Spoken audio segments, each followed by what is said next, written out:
আল্লাহ। চাচা, নামাজের সময় পাশে এসে বইসাও, তোমার কি সমস্যা কও? তোমার কি নামাজ কালাম নেই? আর বাবা, গরিব মানুষের নামাজ বাবা, নামাজ কি করে পড়বো বাবা? টাকা পয়সা নেই, অভাব আছে খুব বাবা, এতে কি নামাজ হয়? এখনো কথা কইলে চাচা? তুমি গরিব মানুষ, তোমার টাকা পয়সা নেই, এতে কি নামাজ বাইন্ধে রেখেছে তোমার? তোমার নামাজ পড়তে কি টাকা পয়সা লাগবে? নামাজ পড়লি তবেই তো সচল হবা। টাকা পয়সা বরকত সবকিছু আল্লাহ দেবে, নামাজটা পড়তে হবে টাইম মতো। এখন কি হয়েছে, সমস্যা কি বলো? বাবা, কালকে সকালে আমার মেয়েটা বিয়ে, 30 জন বরযাত্রী আসবে। এখন তো হিসেব করে দেয় দিন কত টাকা খরচ হবে খাওয়াতে।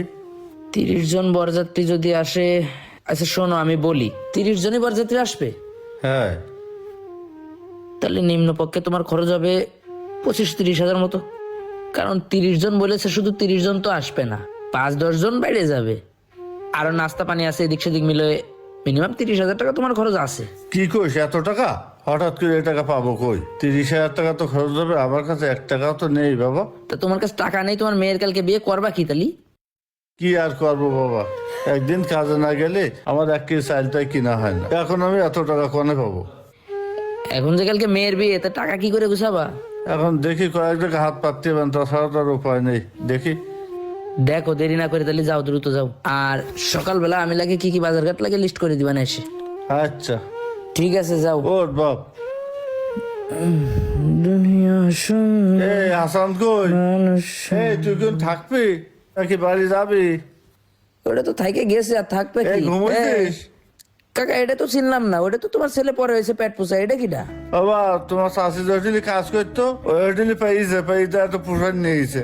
ও, পুষানে বানিয়েছো আবার? যা, মানুষ ছাগল পুষানি নিয়ে আসে, তোমরা ছেলে নিয়ে আইসো। গরিব মানুষ এমনিতে আবার পরে ছেলে খাওয়া পরে মানুষ করতে চাও। জানি না কত সুন্দর তুমি আল্লাহ। বাজিত, আমি আর কয়দিন বাঁচবো? আমি যখন মানুষের কাছে চাই যে কথা বলি, তুই একটু শুনি শুনি শিখি রাখিস, ভবিষ্যতে বড় হই বিপদে পড়লি তখন এরকম করে চাতি পারবি। আচ্ছা আব্বা, আমি সব শিখে রাখছি। রিফাত, রিফাত, হ্যাঁ বলেন। এ রিফাত আছিস? এত রাতে কি হয়েছে চাচা?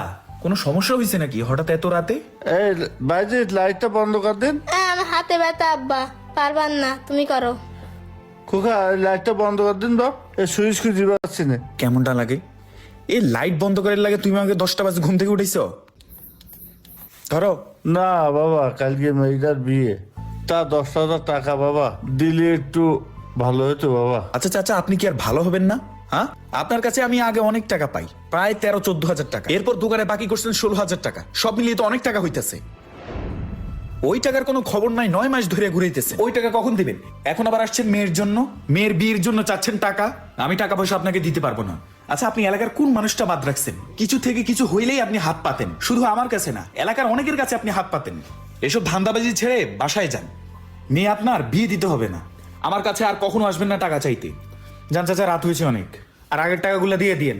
বাইজিত চল।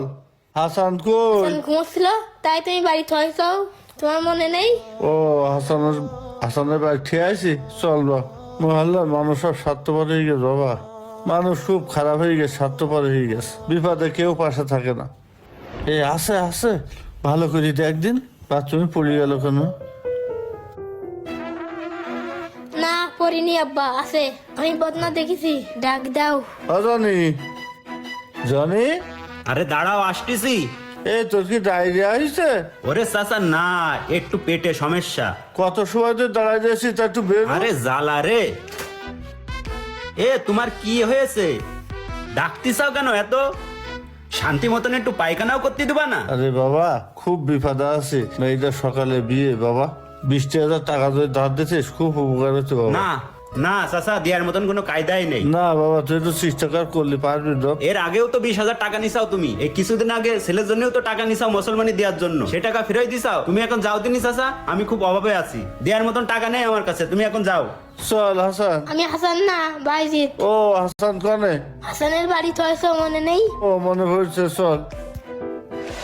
আচ্ছা চাচা, তোমার মেয়ের বয়স এখন 22 বছর, তোমার মেয়ের এখন বিয়ে দিতে হবে, তুমি টাকা ভিক্ষে করে বেড়াচ্ছ কেন? এতকাল কি করেছাও তুমি? মেয়ের জন্য কি সামান্যতম টাকাও তুমি গুছাতে পারোনি? বাবা, এমনি আমি গরিব মানুষ, আমার দাদাও ছিল গরিব মানুষ, বাপ গরিব মানুষ, তা আমরাও গরিব মানুষ, এখন চেয়ে চিনতে খেয়েই চলি। অন্তত 30,000 টাকা সুদের পর হলেও দে বাপ, আমি মেয়েটা একটু বিয়ে দিই। তুমি তো আসল টাকাই দিতে পারবা না, তো তুমি সুদ দিবা কোন জায়গার থেকে? হ্যাঁ, বাবা মেয়েটা বিয়ে দিনি নে, তো আমার কাছে তোর ধার করে দিই, তোর দিয়ে দেবো। চাচা মোটেই ঝামেলা করে না, তোমার ওই টাকা আমার দেওয়াও লাগবে না, আর আমি সুদ টুদ খাই না। তোমার বাড়ি কোনো অনুষ্ঠান হলেই তোমার টাকা হাত পেতে চাই বেড়াতে হয়। কেন এই অভ্যাস কি জন্য? তুমি যাও দিনই যাও, টাকা মাকা নেই। আয় বাবা রে, আয় বাজিত, আয় চল যাই। হাসান কই? হাসান মেরে গেছে কসু। আমি যখন নামাজ পড়ছিলাম তখন আমি ইচ্ছা চাইছিল যে হাসিনার বিয়ে কত খরচ হবে তাই শুনতেই আমি নিজে হিসাব করে দিলাম যে 30 জন লোক খাতি কয় টাকা লাগবে। তা আমার কাছে যদি টাকা থাকতো তা আমি কি ওই সময় 5,000 টাকা তার হাতে দিতাম না? আমার কাছে টাকা নেই, তা কি করবো? এটা কাঁচা জ্বালা তরকারি জল দিয়ে ভাত খাচ্ছি, তা আমার টাকা দেড় সময় থাকলে আমি দিতাম না? এই শোন, আমির চাচা না হলেও 100 জায়গায় গেছে, গিলেও কেউ আমির চাচারে টাকা দিইনি। পরে আমির চা আমারে ঘুমিতে টেনে দিলে তোর কাছে আমার পাঠালো, পাঠায় বললো লিটনের কাছে যা দেখ কয়টা টাকা দেই কিনা। তুই এখন একটু দেখ চেষ্টা করে। আমি পর্যন্ত চাচারে 2,000 টাকা দিলাম, আর যদি তুইও কিছু দিতে পারিস মেয়েদারে চাচা পার করতে পারবে না। তুই একটু দেখ ভাই। আমার এতবার বলা লাগতো না ভাই, আমি নিজেই বাজার করতে পারতেছি না, খুব ক্রাইসিসের ভিতরে আছি, একটু জমি কিনেছি তো এই জন্যই। এখন ওই আমি চাই আমার কাছে পাঠা। আচ্ছা ঠিক আছে, আমি যাই পাঠাচ্ছি, তুই একটু দেখছে না। হ্যাঁ এখনই যে পাঠা, এক জায়গায় যাবো তারে নিয়ে। আচ্ছা আমি যাই পাঠাই দিচ্ছি।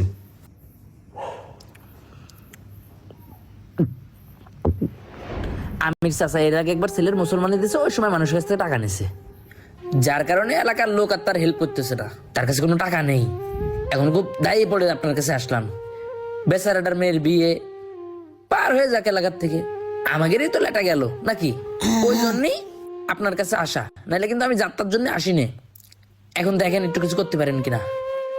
36, 37, 40। এই যে এখানে 20,000 আছে। 20,000 আছে? যাক, এখানে তাহলে 20,000 আছে, আর ওই যে 2-4 হাজার এদিক ওদিক থেকে তো ম্যানেজ হয়েছে, তাহলে কত হলো? 25-26 হাজার, 30,000-এর একটা বুঝ হচ্ছে। টাকাটা যে নিয়ে দিচ্ছি তোমার আমির চাচা, সমস্যা নেই, কিন্তু তার আগে কয়টা কথা কই সেটা একটু মন দিয়ে শোনো। আচ্ছা বল বাবা। আচ্ছা সেলিম ভাই, আপনি আপনার আব্বার কাছ থেকে কয় টাকা পুঁজি নিয়েছেন জীবনে? 1 টাকাও নিনি, টাকা পয়সা সব সম্পত্তি দিয়ে যায়নি কিছু? কিচ্ছু দিইনি। আচ্ছা, তো আপনার ছেলে মেয়ে কয়টা? 3টে। 3টে। এই শুনেন কিন্তু,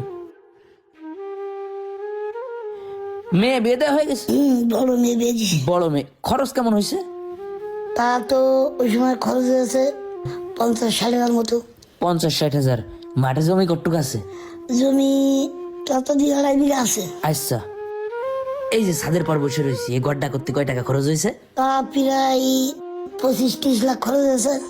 25-30 লাখ? আচ্ছা, আপনার বিদেশ থেকে কি অনুদান টনুদান আয়েছে নাকি যে আপনি খাটো এই জন্যই? না না, আমার কষ্টের টাকাতে সবকিছু করতে হয়েছে। আপনি সকালবেলা ওঠেন কটায় ঘুম থেকে? আমি ভোরবেলায় উঠি। ও, আর সারাদিন কাজ করেন? সারাদিনই কাজ করি। ও, এই যাই করেছেন সব আপনার নিজের টাকাই? নিজের টাকাই, আমার বাবার একমাত্র পুঁজিই ছিলাম আমি। আলহামদুলিল্লাহ। আমির চাচা শুনেছেন, কথা শুনেছেন? হ্যাঁ শুনেছি তো বাবা। কি শুনেছেন আপনি? শুনছি তো বাবা, তো কষ্টেন শুনেছেন নাকি শুনি? আপনি আর তার ভিতর পার্থক্য কত দেখেছেন? আপনার থেকে কি তার অনেক বেশি আল্লাহ দেশে? না, আপনি লম্বা, শক্তি বেশি, বুদ্ধিও আলহামদুলিল্লাহ আছে, আর সেই মানুষটা দেখেন আল্লাহ তারে এরকম বানাইছে, তারপরও সে থেমে নেই। তার মাঠে 2-4 বিঘা জমি আছে, বাড়িটা করেছে 25-30 লাখ টাকা খরচ করে। আপনার কি আছে? আপনি কি করলেন সারা জীবনে? দাড়ি তারও পাই গেছে, দাড়ি আপনারও পাই গেছে, কিন্তু তার দাড়ি পাই গেছে বয়সে, আর আপনারটা পাই গেছে বাতাসে। বুঝতে পারিছেন? হাসেন না, কথাগুলো মনোযোগ দিয়ে শোনেন। আজকে আপনার মেয়ে বিয়ে দেওয়ার জন্য তার কাছে টাকা যাচ্ছে দেখলাম, আপনার লজ্জা করতেছে না? এই আজকের বিপদে যদি সেলিম ভাই আপনার পাশে না দাঁড়াইতো, তাহলে এই টাকাটা কনে পাইতেন, আর মেয়েটা কি করে বা বিয়ে দিতেন? আমি সিদ্ধান্ত নিছি জীবনে বিয়েই করব না, সফল হব, টাকা কামাবো, তারপরে বিয়ে করব। আপনার পরিস্থিতি দেখে অন্তত নিজে এইটুকুনি শিক্ষা নিছি, পরিশ্রম করতে হবে চাচা, সারাদিন তো চায়ে বেড়ালি হবে না। আমি খেয়াল করে দেখেছি, তোমার বাড়ি কোনো একটা অনুষ্ঠান হলি, একটুখানি অসুস্থ হলি, তুমি মানুষের কাছে সাথে দৌড় মারো। কি জন্য? এই স্বভাব কি জন্য? তার বাপেও তো কিছু দিনই, কিন্তু তুমি সব জায়গায় কয়ে বেড়াও কি আমার দাদা ছিল গরিব, আমার বাপ ছিল গরিব, আমার ছেলেবেলে যখন তোমাদের কাছে সাথে আসবে একটু দিবা, হেল্প করবা। কেন মানে নিজেরা ভিক্ষা করে আবার ছেলেবেলে ভিক্ষা করবে সেই লাইন করে থুয়ে যাচ্ছ? এইসব কাজ চাষা কইরে না, ভাইবে না টাকাগুলো দিচ্ছি নিয়ে এই জন্য এত কথা করছি। মূলত তোমার আমি বুঝচ্ছি যে এই হচ্ছে লাস্ট বারের মতো উপকার। অন্তত এবার থেকে একটু পরিশ্রম করো। মানুষের কাছে চাওয়ার গুণ যেহেতু আছে, কাজ করে খাওয়ার গুণটাও একটু ভিতরে রাখো, বুঝেছো আমি চাচা? ঠিক আছে যাও, আমি একটু সেলিম ভাইয়ের সাথে কথা কয়ে আসি। আচ্ছা ঠিক আছে, আসসালামু আলাইকুম। ওয়ালাইকুম আসসালাম। এই সেলিম ভাই শোনেন, চাচা যদি টাকা দিতে দেরি করে আপনি আবার দাবি দাবা রাখেন না। আল্লাহর রহমতে আল্লাহ আমার অনেক দিছে, আমি ওই দাবি রাখবার না, টাকা সে না দিতে পারলেও কোনো সমস্যা নেই। বর্তমান সমাজে মানুষের কাছ থেকে চেয়ে খাওয়া ও মানুষকে ভাঙিয়ে খাওয়া মানুষের অভাব নাই, তাই তাদের উদ্দেশ্যে ভিডিওটি সবাই শেয়ার করবেন এবং সকল শ্রেণীর মানুষকে দেখার সুযোগ করে দিবেন। মনে রাখবেন প্রতিটি মানুষের ভেতরেই মহান আল্লাহ তাআলা অনেক গুণ দিয়েছেন, যেই গুণ দিয়ে তারা নিজেদের রিজিক নিজেরাই জোগাড় করতে পারবেন। তাই আপনার মেধা ও সুস্থ শরীরকে বসিয়ে না রেখে পরিশ্রম করুন। মনে রাখবেন পরিশ্রম সাফল্যের চাবিকাঠি। পরিশ্রমের মাধ্যমে আপনার দিন ও ভবিষ্যৎটি সুন্দর কাটবে। মনে রাখবেন আপনি যার কাছ থেকে হাত পেতে সাহায্য নেবেন সে ব্যক্তিও কিন্তু পরিশ্রম করেই টাকা কামায়। তাই মানুষ আপনাকে সাহায্য করবে বা আপনি মানুষের থেকে সাহায্য নিয়ে জীবনযাপন করবেন এই আশা না করে সঠিক পথে চলুন, স্মার্ট ভাবে পরিশ্রম করুন। ধন্যবাদ। ভিডিওটি